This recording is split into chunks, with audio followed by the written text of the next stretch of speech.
उम्र में कह रहे बोलो बेटे, वो भी बोल रहे कैसा। अरे बाबू बीजेपी कैसी, यहाँ बीजेपी कैसी बैठी, अभी तक तो नहीं बैठी। तो जिस कहानी बयान मजलिस इत्तेहाद मुस्लिमीन कही है, इससे आगे इंशाअल्लाह ताला इस्लाम पार्टी जाएगी। इसलिए दलित समाज का हमारे ऊपर बहुत बड़ा उपकार है। दलित समाज का बहुत बड़ा। खामोश मिजाजी हमें जीने नहीं देगी, खामोश मिजाजी हमें जीने नहीं देगी। अगर इस दौर में जीना है तो कोरा मत औरंगाबाद वालों ने अपने खून को पसीना बनाकर रास्तों में बांध लिया कि जाके 32 से 4 औरंगाबाद में खड़े हो सके। आज आसिफ साहब के सर का ताज सबको नजर आ रहा है। कोई इंसान खड़े होकर उनके महंगे छालों के ऊपर नहीं नजर आ रहा। यकीन उन्होंने मेहनत की होगी, घर घर तक ये पहुंचे होंगे।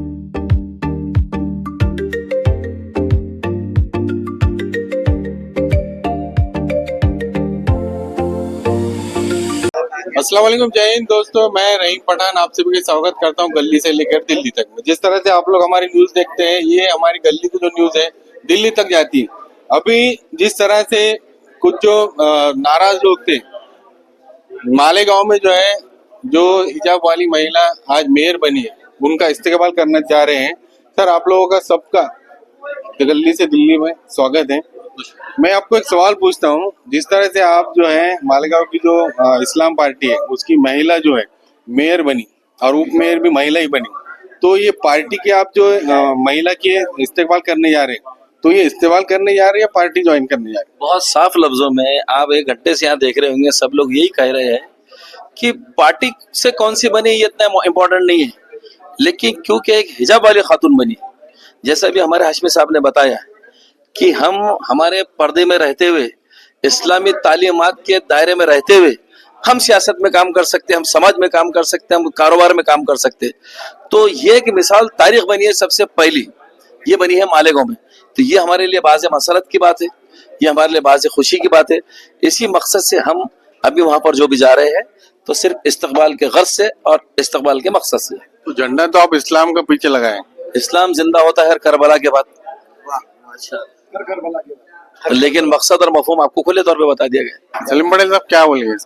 बस हम तो जो हिजाब वाली जो खातून है हमारी बहन, जो महापौर बनी है मालेगांव में, हम उनका स्वागत करने के लिए जा रहे हैं पूरे औरंगाबाद शहर से, हमारी पूरी काफिले के साथ में। और महापौर भी जो दूसरी बहन हमारी खातून जो बनी है, उनका भी हम लोग दोनों का स्वागत करने के लिए पूरा काफिला लेके जा रहे हैं औरंगाबाद से। सलीम कुरैशी साहब, अभी औरंगाबाद में जो है ना चर्चा जो है इस्लाम पार्टी खूब चल रही है। जिस तरह से इमाम पार्टी थी, लेकिन अभी लोगों को लग रहा है कि जिस तरह से मालेगांव में जो है ना ऑप्शन मिल गया लोगों को, पहले ऑप्शन नहीं था, उसी तरह से औरंगाबाद में भी इमाम की ऑप्शन में इस्लाम पार्टी आना चाहिए। क्या लगता है? अभी आरे बहन जो बताए ना, हम सत्कार के हिसाब से जा रहे हैं और उसके बाद रमजान के बाद सोचेंगे क्या करना है क्या नहीं। अच्छा, आसिफ साहब आएंगे मतलब रमजान के बाद? नहीं, बिल्कुल लोग बोलेंगे तो क्यों नहीं आएंगे, उन्होंने आना चाहिए। लोग बोलेंगे तो बिल्कुल आएंगे, वो उनकी पार्टी को फैलाएंगे फूलेंगे और वो पार्टी के लिए जद्दोजहद करेंगे। ऐसे उनके स्टेटमेंट आए हैं कि मैं पूरे महाराष्ट्र के अंदर इसको फैलाऊंगा, तो हमको ऐसा लगता है बराबर उस मकसद से आएंगे। ग्राउंड लेवल पे क्या चल रहा है साहब? असल में देखिए, बुनियादी तौर पे क्या है कि मुसलमानों को पहले से ईमानदारी से और इस्लाम से मोहब्बत रही है, और जो औरंगाबाद के जो जज्बात थे वो ये थे कि ईमानदारी के साथ, इस्लामी इक़दार के साथ जो है मुसलमान सियासत में तरक्की करे। लेकिन जो कुछ हालात पैदा हो गए उसमें ये चीज जो हासिल करना चाहती थी कौम, तो कौम को वो चीज आज भी हासिल नहीं हुई जिसकी कमी है। और अल्हम्दुलिल्लाह इस्लाम का तो मामला ये है कि अल्लाह के रसूल मोहम्मद सल्लल्लाहु अलैहि वसल्लम ने ये फरमाया कि आखिरी दौर में सारे लोग इंशाल्लाह इस्लाम में दाखिल होने वाले हैं। तो इंशाल्लाह जो है ये पार्टी भी इस्लाम ही है ना। अभी तो हमारे कलीम सेठ ने जैसा बताए कि हम सब जो है कलीम सेठ, हमारे रफत यार खान, अबुल हसन हाशमी, इनके नेतृत्व में हम सब जो है अभी हमारे हिजाब वाली खातून के इस्तकबाल के लिए जा रहे हैं। उसके बाद इंशाल्लाह हम देखेंगे और क्या। रमजान के बाद मतलब बड़ा धमाका होगा इंशाल्लाह। ये सब जिम्मेदार है, सब मिलके फैसला करें। क्या बोलते? इंशाल्लाह बिल्कुल धमाका होने वाला है और लोग इस धमाके के लिए बड़े बेचैन है, बेताब है।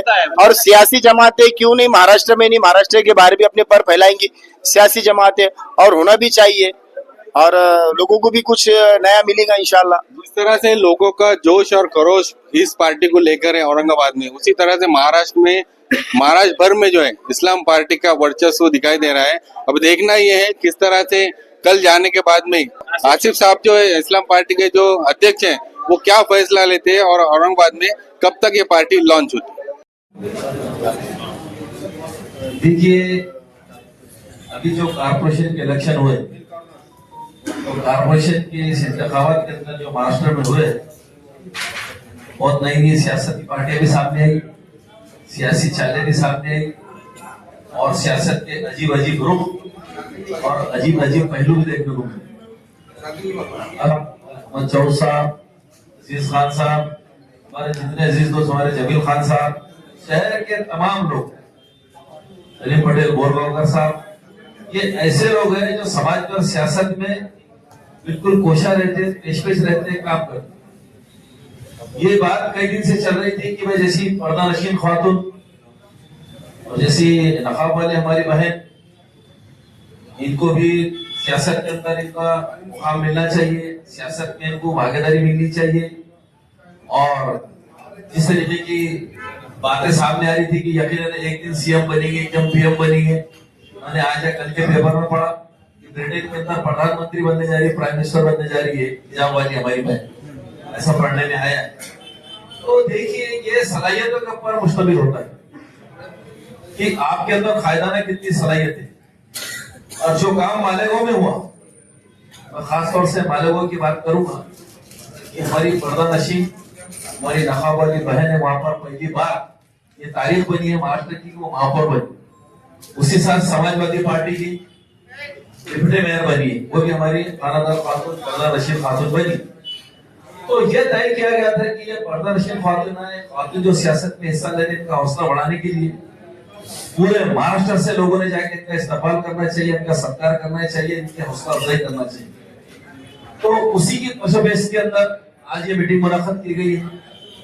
आज ये मीटिंग रखी गई है कि हम लोग ऐसा तय किए हैं कि मालेगांव में जाके पर्दा नशीन खातून जो महापौर बने हैं, जो डिप्टी मेयर बने हैं, इनका भी इस्तेमाल करेंगे। हमारे पास कि परभनी के अंदर भी एक हमारा मुस्लिम भाई महापौर मेयर बना है, तो मैं चाहता हूँ दूसरा दाना उधर भी चलना चाहिए अपना मिलेंगे हमारे समाज। आज देखिए, सबसे अहम बात यह है कि सियासी तौर पर अगर पसमानदा अगर कोई है, परेशान हाल कोई है, तो मुस्लिम समाज। और मुस्लिम समाज को कोई भी जो सेकुलरिज्म का नाम लेके चल रहे हैं वो नजदीक करने की जरूरत, नजदीक नहीं करना चाहते। बीजेपी खुले तौर पर हमारी मुखालिफत में है, एकनाथ शिंदे गढ़ हमारी मुखालिफत में है, उद्धव ठाकरे गढ़ हमारी मुखालिफत में है, कांग्रेस नजदीक इसलिए नहीं आती कि हिंदू वोट बैंक सड़क जाएगा, इसलिए नहीं उठाती हिंदू वोट बैंक के पीछे से सड़क जाएगा। तो ये तमाम तर जिम्मेदारी अगर किसी पे आ पड़ी है तो ये सियासत में करने वाले, सियासत में काम करने वाले तमाम जो लोग हैं और समाज में जो काम करने वाले लोग हैं, इनके ऊपर ये जिम्मेदारी हमको। अब आपने देखा होगा कि औरंगाबाद के अंदर का मंजर कैसा हुआ। जितने शहर के जानी मानी शख्सियतें थी, जो वाकई में जिनको काम करने का तजुर्बा था और वाकई में जो समाज और सियासत के काम कर रहे हैं, ऐसे लोगों को नजरअंदाज किया जाए। देखिए, आपको अगर कोई मैंडेट दे रहा है और अगर शहर के लोग इत्तेहाद के नाम पे वोट दे रहे हैं, तो किसी तानाशाह ने या मगरूर घमंड में नहीं रहना चाहिए कि उसके अकेले की मरून मिलत है। ये जितने लोग बैठे हैं यहाँ पर और जितने शहर में लोग मौजूद है, ये सबकी मेहनतों का नतीजा है जब इत्तेहाद कायम हुआ। हर शख्स की मेहनत लगी है उसके अंदर। किसी ने वोटों की शक्ल में मदद किया, किसी ने गाड़ियों की शक्ल में मदद किया, किसी ने जबान से मदद किया, किसी ने माले जर से मदद किया। क्यों? तो सियासी तौर पर मैं कहना चाह रहा हूँ कि हमको जरूरत है सियासी ताकत और कुव्वत। कोई हमारा मसीहा नहीं, कोई भी हमारा मसीहा नहीं है, सिर्फ इस्तेमाल कर रहे हैं, कौम को इस्तेमाल कर रहे हैं, नौजवान बच्चों को जज्बात के नाम पे इस्तेमाल कर रहे हैं और अपने मुकद्दर संभाल रहे हैं और मुकद्दर के हवाले नौजवानों को छोड़ दिया जाता। तो ये तमाम बातें हमारे सामने है। शहर के लोगों से, खासतौर से वोटर से मेरी जिम्मेदारी, क्योंकि ये जिम्मेदारी है कि आपके लिए जो मुखलिस है, जो वाकई में इखलास के साथ समाज में काम करता है, जो सियासत में काम करता है, अगर आप ऐसे लोगों को नजरअंदाज करके छठ पूजियों को, जिनको बेर की वो कहते हैं गाजर भी मालूमात नहीं, और ऐसे लोगों को तो वोट देकर काम करने वाले लोगों को अगर आप किनारे पे बिठाएंगे तो आप जरा सोचो कि आप सियासत की सूरत हाल किधर लेके जाए। पर तमाम शहर के मिले अपने ईमानदारी से काम करने वाले लोगों को आप पहचानो, और जो लोगों को हमने यहाँ पर इख्तियार तक पहुंचाए, और जो दोपहर के टाइम पर आपका काम आ रहा है, जो दोपहर के टाइम पे आपके बीच में रह रहा है, आपकी मुसीबत आपकी परेशानियों को अपने समझ के वक्त भी दे रहे हैं, माले जर भी लगा रहे हैं, अगर ऐसे लोग तुम्हारे साथी नहीं रहेंगे, तुम्हारे दुख सुख के साथी नहीं रहेंगे तो फिर कौन है? ये शहर के तमाम वोटर्स को सोचने की जरूरत है। बस जज्बात की रोमा बह रहे, सिर्फ जज्बात की रोमा बह रहे, ऐसे ऐसे काबिल लोगों को, ऐसे ऐसे काम करने वाले लोगों को आप किनारा करें, रोटी दे रहे करके कल का छूगा तो ये जो सामने तुम्हारे आए नौसिके या भी कुछ करने वाले, अरे जिन्होंने वक्त से पहले उसको छोड़ के भाग गए, जिन्होंने उसको क्या देखिए सियासी हालात कुछ भी आ सकते। अभी आपने कारपोरेशन का मंजर देखा होगा, जब महापौर की शपथ दी जा रही थी तो आपने अंदर का मंजर देखा होगा कैसा चल रहा था, कैसे दबा के बैठे, उधर से नारे लगाए जा रहे, और हमने पहले ही कहा था कि ये मुकाबला नहीं कर सकते आप। इलेक्शन के कैंपेनिंग की जब वो गाजी सादुद्दीन साहब हमारे अयूब साहब भी खड़े थे, मैंने कैंपेनिंग में टाइम पेश कर दिया था कि मैंने देखो जो लोगों को सामने होता है ये मुकाबला नहीं कर सकते। मुकाबला करने वाले लोग यहाँ मौजूद है, जो मुकाबला करना जानते हैं, हर हालात का, हर हालात का मुकाबला करना जानते हैं। तो शहर के लोगों की ये जिम्मेदारी, देखिए अगर एक अमल बार बार नाकाम हो रहा है और यह इतिहाद के नाम के ऊपर नाम तो इतिहाद कर लिया जा रहा है, दुश्मनियां बढ़ाई जा रही, और आप देखो जो लोग चुन के आए बीजेपी वालों की गोद में उछक उछक के जाके सरकार कर रहे, कूद कूद के जाके उनके सरकार कर रहे, और यहाँ नहीं कोई गाजी सादुद्दीन से नहीं मिलेगा, नहीं कोई जमील खान से नहीं मिलेगा, कोई रफा खान से नहीं मिलेगा। अरे भाई से भाई को जुदा करने की कौन सी राजनीति लाया बाबा तूने? ये कौन सी राजनीति है? ये हमारे तो समझ से परे है। अब जो लोगों ने वोट इसको डाला है वो लोगों ने कम से कम हमको समझाना चाहिए कि ये कौन सी राजनीति है, और अगर ये राजनीति का समर्थन अगर शहर के लोग कर रहे हैं तो यकीन मानो आने वाली सियासत का रुख बहुत भयानक होने वाला है, बहुत भयानक होने वाला है।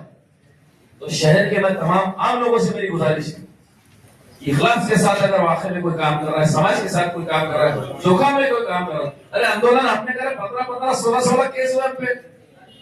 आंदोलन जब डेमोक्रेटिक तरीके से आप करेंगे, लोकशाही मार्ग से जब आप करेंगे, आप अपोजिशन में रहेंगे और क्या कर सकते? आज हमारे जो सत्ता में बैठे लोग हमारे साथ में नहीं है, और मैं कहूंगा कि सियासी तौर पर जो भी ताकत उभर रही है, जो भी ताकत सामने आएंगी, जो भी सियासी फैसला आएगा, मेरी अदबान गुजारिश है हमारे दलित भाइयों को साथ में लेना बहुत जरूरी है, समाज को साथ में लेना बहुत जरूरी है, ओबीसी समाज को साथ में लेना बहुत जरूरी है। जब तक ये समाज मुसलमानों के साथ, मुसलमान के साथ में रहेंगे, आप सत्ता तक नहीं पहुंच सकते। और हमारी फलाह बहबूदी, हमारे सियासी हालात, हमारी सियासी पसमानदगी जब दूर हो सकती जब तक आप सत्ता में भागीदारी नहीं। इन चीजों को हमको नजर रख के चलना के लिए सियासत। अब जनाब के तो ये आलम है, बड़ी शान से जाके आप मुमरा में कह रहे हैं, बोलो बेटे, वो भी बोल रहे कैसा, अरे बाबा फिर बीजेपी कैसी, यहाँ बीजेपी कैसी बैठी, अभी तक तो नहीं बैठी थी। उसी मुमरा के अंदर की मैं बात कर रहा हूँ आपको, 2019 के अंदर एमआईएम पार्टी का कैंडिडेट दिया गया था, उसी मुमरा में जाके सटाखे मारे, झूठी शायद बढ़ाने वहां, उसी मुमरा के अंदर आमदार का कैंडिडेट दिया गया था। इनका आमदार का कैंडिडेट शब्द रूपों के अंदर फॉर्म निकाल के अवार्ड के सामने से भाग गया, आज मुमरा में जाके शायद मार रहे और बच्ची को यूज कर रहे हैं, बोल क्या बोल रही तो, किस मुंह से गए तो वहां तुम्हारा कैंडिडेट भाग गया था वहां से। अपने कैंडिडेटों को आप संभाल नहीं सकते, और ये सूरत हाल अगर सियासत की रहेगी तो पता मेरे को, अगर सौदेबाजी सियासत कर रहे हैं तो फिर कौम और मिलत के काम कौन करेगा? कौम और मिलत को कौन इस नजर से निकालेगा, इस परेशानी से कौन निकालेगा? इसको बहुत संजीदगी से सोचना पड़ेगा। सियासी सूरत हाल आपके सामने रख दी गई है। यहाँ पर आज 30 सालों से यहाँ पर शिवसेना का वहां पर बैठा था। आज ये सूरत हाल लगी कि उनके आगे 5-6 और ये आगे बढ़ गए 60 लेके। बीजेपी सत्ता में पूरी तरीके से आ चुकी। एकनाथ शिंदे की पार्टी को साथ में ले लिया गया। अब ये सूरत है यहाँ पर यहाँ आज बीजेपी का कैबिनेट मिनिस्टर, अलायंस पार्टनर का यहाँ पर जो है तो पालक मंत्री, सारी सत्ता इनके हाथ में ले भाई। मुखालिफत में रहेगा, क्या गाजर कर लेने वाले आप समझाओ तो सही। कोई तो बोलो मेरे को क्या क्या उखाड़ लेने वाले आप विपक्ष में रहेंगे। एक बात याद रखो, जब तक सत्ता की कुर्सी तक तुम लोग पहुंचते नहीं और हम तनाव पहुंच नहीं सकते। अकेले मुसलमानों के नाम पे पहुंच सकते क्या बता मैं। इसलिए दलित समाज का हमारे ऊपर बहुत बड़ा उपकार है। दलित समाज का बहुत बड़ा एहसान है हमारे ऊपर कि 2019 में उन्होंने हमको वोट देके हमारा खासदार चुन के दिया। और बड़े अफसोस के साथ हमको कहना पड़ता है कि दलित समाज के हक में हम उतने वफादार नहीं निकले जितने वफादार हमको होना चाहिए था।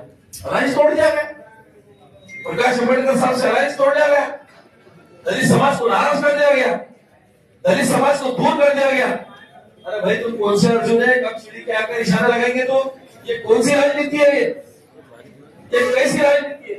नौजवान बच्चों को खाली इस्तेमाल किया जा रहा, सिर्फ नौजवान जज्बाती नारे लगाए जा रहे और धंधे किए जा रहे, खुले आम तौर पर करो धंधे किए जा रहे। आंदोलन की बातें तो ऐसी निकलती जैसा गांधी जी और जेपी नारायण पैदा हो गए। और जब आंदोलन चरम को चले जाते उसके बाद रिजल्ट क्या आता, तो टाइटा फिश। हमने कौन से आंदोलन नहीं किए। आपको याद होगा कि मुंबई को हम गए थे रिजर्वेशन के लिए। मुस्लिम समाज को 5% का रिजर्वेशन मिलना चाहिए, इसके लिए औरंगाबाद से लेकर मुंबई तक पहुंचा गया। हासिल क्या आया, गाजर कुछ भी हासिल नहीं आया। और उसके बाद में न कभी आंदोलन की बात निकलती, न कभी उसके ऊपर कुछ जिक्र निकलता, न उसमें कोई तबसरा होता, न कभी कोई पब्लिक मीटिंग में बात होती, न कभी कोई डिबेट में बात होती। ऐसी राजनीति से आज नौजवानों की बात। अब एक बात आपको बताते बताते जहन से निकल गई कि अभी शहर औरंगाबाद के अंदर 2 लाख करोड़ रुपए के इन्वेस्टर आ रहे हैं। 2 लाख करोड़ के इन्वेस्टर जब आ रहे हैं तो लास्ट में बात है कि रोजगार भी आ रहा है। तो हमारी नजर रोजगार के ऊपर रखनी चाहिए कि जब 2 लाख करोड़ का इन्वेस्टर यहाँ पर आ रहे हैं, अब मेरे को बताओ कितने नौजवानों को इसके कारोबार, इसके ऊपर तो बात करने वाला नहीं है कोई। वो माजी की कुछ बातें याद आ रही है मुनस्सर भाई, मैं आपको लेके चलता हूँ 2012 में। बताने के कुछ मकसद है, कुछ याद दिलाना है, कुछ आवाम को दिखाना है, कुछ आवाम को समझाना है। इसलिए 2012 के वक्त में ये हुआ कि हम 12-13 नौजवान थे और 12-13 नौजवानों ने सोशल मीडिया के ऊपर कुछ तकरीरें देखी अकबरुद्दीन ओवैसी साहब, और उस तकरीरों से हम बड़े मुतासिर हुए। हमारे दिल के अंदर एक जोश आया, एक जज्बा आया और अपने कौम के लिए कुछ करने की तड़प दिल के अंदर पैदा हुई। उस वक्त ऐसा था कि अगर कोई एमआईएम को गलत बोलता था, हमको ऐसा लगता था उसने हमको हमारे माँ की गाली दे दिया। ये हाल था, ये सच्चाई है अबुल हसन साहब, ये सच्चाई है। उसके बाद में ये हुआ, रमजान की ईद हुई 2012 में। जो रमजान की ईद हुई थी, रमजान की ईद के बाद में पासी ईद रवाना हुए। वहां पे रवाना होने के बाद में मैं तमाम लोगों की तवज्जो देना चाहूंगा। यहाँ से हम रवाना होने के बाद में हैदराबाद पहुंचे। हैदराबाद पहुंच के हमने असदुद्दीन ओवैसी साहब से मुलाकात की। मुलाकात करने के बाद में सारी बातें सुनने के बाद में असद साहब ने कहा कि हमारे महाराष्ट्र के अध्यक्ष सैयद मोइन है, अजीज भाई हमारे अध्यक्ष सैयद मोइन है, आप उनसे मुलाकात कर लो। फिर मोइन साहब यहाँ पे आए। मोतीवाला नगर के अंदर मोतीवाला मस्जिद के अंडरग्राउंड में हम तमाम लोग बैठे। बैठने के बाद में मोइन भाई ने बोले भाई तुम्हारे अंदर से कोई एक अध्यक्ष तय कर लो। मोइन भाई सुन रहे होंगे तो मोइन भाई को याद होगा, हमारा रब्बानी भी, हमारा रब्बानी कुरैशी याद है। रब्बानी 2012 से मेरे साथ में थे। तो वहां पे बैठने के बाद में उन्होंने बोले अध्यक्ष तय कर लो। हमने सबने हमारे एक दूसरे की सूरत देखी, कोई भी अपने आप को इस लायक नहीं समझ रहा था, उतना कैपेबल नहीं समझ रहा था कि जिला अध्यक्ष। उस वक्त उम्र कम थी 2012 के अंदर। तो हमने तय करे वहां से जाहिद कुरैशी साहब को फोन करेगा। जाहिद कुरैशी साहब सुन रहे होंगे तो मोदी साहब से बात करेंगे। हमने जाहिद कुरैशी को फोन करे तो उनका जो है तो समाजवादी में जाने का चल रहा था। 2009 में उन्होंने एमआईएम उनकी खुद की पार्टी से इलेक्शन लड़े थे, 14,500 वोट उनको मिले थे। शायद थोड़ी सी वहां पे आए, हमने उनको MIM के जिला अध्यक्ष ने राजी किया और वहां से भी जो है तो मजलिस इत्तेहाद मुस्लिम का सफर औरंगाबाद के अंदर शुरू हुआ। और जब कॉर्नर मीटिंग शुरू हुई और कॉर्नर मीटिंग जा जाके हमने लोगों को बोले MIM, तो लोगों ने बोले गरीब सर की MIM क्या है, कोई पहचानने वाला नहीं था। MIM बोले तो क्या, हमने कुछ जाके बताए, नहीं बोले हमारे ऊपर दाखिल हुए। उसके बाद में हमने जद्दोजहद किए यहाँ तक कि आज इस मुकाम के ऊपर पहुंचे। तमाम चीजें बताने का मकसद ये है कि भाई उस वक्त में MIM को जानने वाला कोई नहीं था, लेकिन भाई मेहनत ही की औरंगाबाद शहर के नौजवानों की, जद्दोजहद थी औरंगाबाद के शहर के नौजवानों की। औरंगाबाद वालों ने अपने खून को पसीना बनाकर रास्तों पे बहा दिया जब जाके मजलिस इत्तेहाद मुस्लिम औरंगाबाद में खड़े हो सके। इसी तरह से एक वक्त आएगा जब आप कॉर्नर मीटिंग करने के लिए या जो भी इस्लाम पार्टी महाराष्ट्र की जिस कोने में जाएंगी, वहां पर लोग पूछेंगे इस्लाम पार्टी, अल्हम्दुलिल्लाह इस्लाम पार्टी की बहुत सारी मकबूलियत मिल चुकी है, लेकिन कुछ लोग हैं जो वाकिफ नहीं है अजीज भाई, तो वो लोग पूछेंगे, सवाल करेंगे कौन है इस्लाम पार्टी, जैसा MIM को पूछने देने से ये भी सवाल होगा। लेकिन अगर हमारी जद्दोजहद रहेंगी, हमारी कोशिशें रहेंगी, हमारे मुसलमानों के लिए कुछ करने की तड़प रहेगी, तो जिस बहाने पे आज मजलिस इत्तेहाद मुस्लिम खड़ी है, इससे आगे इंशाअल्लाह ताला इस्लाम पार्टी जाके आगे तमाम चीजें बताने का मकसद ये है। कोई भी चीज, अब सोचिए कोई पार्टी पहली बार वजूद में आ रही और अपने कैंडिडेट्स खड़े करने के बाद में उनके 35 सीट उनके चुनकर आ रहे, तो यकीनन सोचिए आप उन्होंने आवाम के दरमियान में, आवाम के दिलों के अंदर कितनी जगह बनाई होगी। आज आसिफ साहब के सर का ताज सबको नजर आ रहा है, कोई इंसान खड़े होकर उनके पैर के छालों के ऊपर भी नजर डालते, यकीन उन्होंने मेहनत की होगी, घर घर तक के पहुंचे होंगे। अपने तो इस्लाम पार्टी ने ये नहीं देखी ये हिंदू है, मुसलमान है, सिख है, दलित है, ईसाई, कौन से मजहब का, उसको टिकट दिया और उसको चुना के लाने का काम किया। तो ये सारे मंजर देखकर वही सारी चीजें याद आ रही है। क्यों याद आ रही है भाई, किसी भी चीज की इंसान को तकलीफ होती, जब कोई इंसान पौधा लगाता और वो एक परवानदार, एक शाखदार दरख्त बनता और फल खाने के टाइम पे अगर कोई आगे और फल खा लेता ना तो तकलीफ होती, और जायज बात है, ये फितरती तौर है, हर इंसान को होती तकलीफ। अल्लाह के नबी सल्लल्लाहु अलैहि वसल्लम के दौर के अंदर कुछ लोग ऐसे थे जो देखकर ईमान लाते थे, जब तक कि उनको कोई मौजज़ा नहीं बताएंगे तब तक वो ईमान नहीं लाते थे। और कुछ लोग थे जो अल्लाह के नबी ने सल्लल्लाहु अलैहि वसल्लम ने फरमाया कि अल्लाह एक है, मैं उसका भेजा हुआ रसूल है, लोगों ने मान के अल्लाह है कि आप उसके भेजे हुए रसूल है। तो ये जो MIM के अंदर अभी जो लोग आए हैं सलीम भाई, इनकी मिसाल देख के ईमान लाने वालों की जैसी है। इन्होंने मौजज़ा देखे और उसके बाद में भी MIM का हमने तब MIM का प्रवेश किया था जब असद साहब ने कहा था कि मैं मुसलमानों के लिए कुछ करना चाहता, तकरीरें सुनी, हम तब दाखिल हुए। लेकिन हमारे साथ में जो नाइब साहब क्या हुई, खैर वो चीजों को खत्म करते हैं, कब तक ये वो ये बातें बोलेंगे, लेकिन अभी हमारे बताने का मकसद ये है कि अल्लाह रब्बुद्दी है, एक बहुत नुमाया कामयाबी है। बहुत सारे लोगों ने वादे किए थे, दावे किए थे, मुस्लिम मेयर बनना चाहिए, हिजाब वाली मेयर बनना चाहिए, बड़ा बनना चाहिए, लेकिन बनाया किसने भी नहीं। औरंगाबाद में तारीख के अंदर देखो, आज तमाम यहाँ पे बैठे जिम्मेदार हैं, तमाम सियासत से ताल्लुक रखने वाले लोग हैं। भाई देखिए, आज तक के BJP का मेयर ने बैठा था, आज जहाँ हम सिर्फ 33 नगर सेवकों को देख रहे, हम सिर्फ 33 नगर सेवक देख रहे कि 33 नगर सेवक आए, 33 नगर सेवक आए, तो ये भी देख लो कि BJP का मेयर भी आ गया। यहाँ पर शिवसेना का मेयर बनता था, शिवसेना का मेयर हट गया, BJP का मेयर बन गया। सारी चीजें सोचने की, समझने की, अल्लाह ने आपको अक्ल सलीम किया है, उस अक्ल सलीम का इस्तेमाल करना है। और 15 फरवरी 2026 सुबह 9 बजे आमखास मैदान जामा मस्जिद के सामने मालेगांव के लिए हम तमाम लोगों का काफिला, मालेगांव के लिए हमारी मुस्लिम बहन, हिजाब वाली बहन का खालिस और खालिस इस्तेमाल करने के लिए हम जा रहे हैं। जो कोई भाई अगर आना चाहता है उसका वेलकम है, अपनी अपनी गाड़ी लेकर आमखास मैदान के पास में पहुंच जाइए। तमाम चीजें हमारे अबुल्ला साहब ने बता दी है, रूफ बता दिए, और हमको जाना है इंशाअल्लाह ताला, और जाकर उस हिजाब वाली बहन का हम इस्तेमाल करेंगे, उनकी हिम्मत अफजाई करेंगे।